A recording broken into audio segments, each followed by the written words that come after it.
Léna et le livre magique de Sandrine Hans.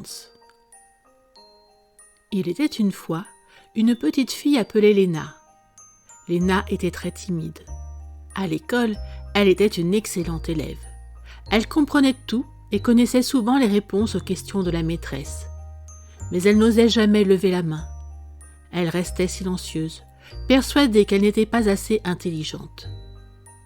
Dans la cour de récréation, tandis que les autres enfants jouaient à chat ou à la marelle, Léna restait assise sur un banc, un livre posé sur ses genoux. Car Léna adorait lire.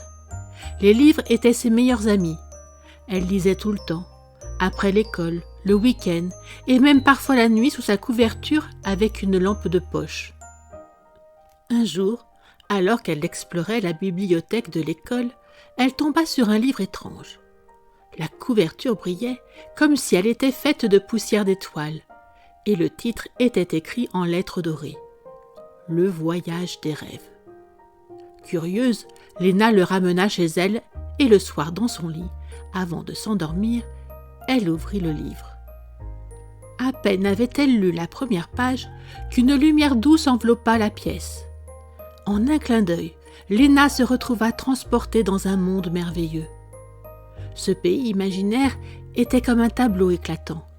Des collines couvertes de fleurs aux couleurs de l'arc-en-ciel, des rivières qui chantaient et un ciel si clair qu'on y voyait des étoiles même en plein jour.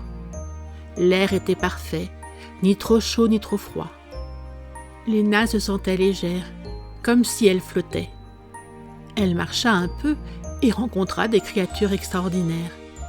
Un dragon aux écailles dorées, une chouette qui portait des lunettes et un chat avec un chapeau pointu. Chacune de ces créatures la saluait avec admiration. « Bonjour Léa, dit le dragon en s'inclinant. Nous savons que tu es très savante. »« Tes connaissances nous impressionnent, ajouta la chouette. Tu as une richesse incroyable en toi. »« Tu es spéciale, Léna vraiment unique, miaula le chat en lui offrant une fleur. Léna était stupéfaite.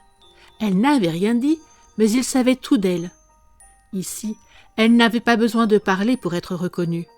Elle se sentait enfin vue et appréciée. Elle passa ce qui lui sembla une éternité dans ce monde magique. Mais quand elle ouvrit les yeux, elle était de retour dans son lit.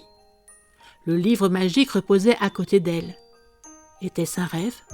Peut-être. Mais quelque chose en elle avait changé. Léna comprit qu'elle avait de la valeur, même sans toujours parler. Elle réalisa qu'elle n'avait pas besoin d'être comme les autres pour être spéciale. Le lendemain, elle alla à l'école avec un sourire nouveau.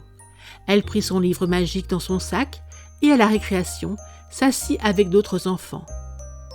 Elle ne parla pas beaucoup, mais elle leur sourit.